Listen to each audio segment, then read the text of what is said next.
Breaking news है नाज़रीन जेका असां शेयर कंदासीं। डिप्टी कमिश्नर दादू सैयद मुर्तज़ा अली शाह हरंदड़ साल ॿोॾ दौरान भिति किरण सबबि फौत थी वियल माउ धीअ लाइ हुकूमत तरफ़ां ऐं वफ़ा हुकूमत तरफ़ां मंज़ूर थियल 40 लख रक़म जी चेक मुतासिर ख़ानदान हवाले करे छॾी आहे। वधीक तफ़सील मालूम कंदासीं दादू मां बेरोची सिकंदर अली भुट्टो खां।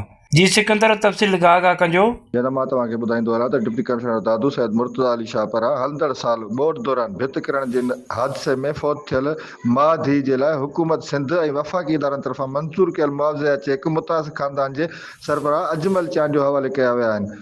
यादि रहे त हिन साल 13 सेप्टेंबर ते तालके मेड़ जे कचे ॻोठ अब्दुल गनी चांडियो में ॿोॾ दौरान ज़ुबून हालत में दीवार करण सबबि सुतल माण्हू मुलबे हेठां दॿिजी विया हुआ, जंहिंजे नतीजे में अजमल चांडियो जी घरवारी सहरीन चांडियो ऐं संदसि नंढी चांडियो मौक़े ते ई फौत थी वियूं हुयूं।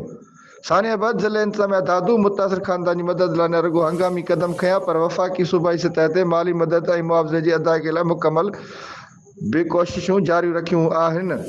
डिप्टी कमिश्नर दादू जे कोश सां नेशनल डिज़ास्टर मैनेजमेंट अथॉरिटी ऐं सूबाई डिज़ास्टर मैनेजमेंट अथॉरिटी तरफ़ां मजमूई तौरु 40 लख रुपयनि जो सरकारी मुआवज़ो अॼु मुतासिर ख़ानदान जे सरबराह अजमल चांडियो खे ॾिनो वियो आहे।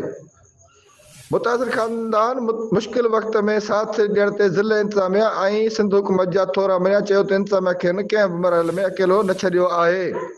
हुन मौक़े ते डिप्टी कमिश्नर दादू सैयद मुर्तज़ा अली शाह चयो त इंसानी जाननि जो को बि नेमल बदल न आहे, पर ज़िले इंतज़ामिया हुकूमत सिंध ऐं वफ़ाक़ी इदारा पंहिंजे माण्हुनि खे मुश्किल घड़ी में अकेलो नथा छॾनि। हर मुमकिन मदद ऐं ताउन जारी रहंदो।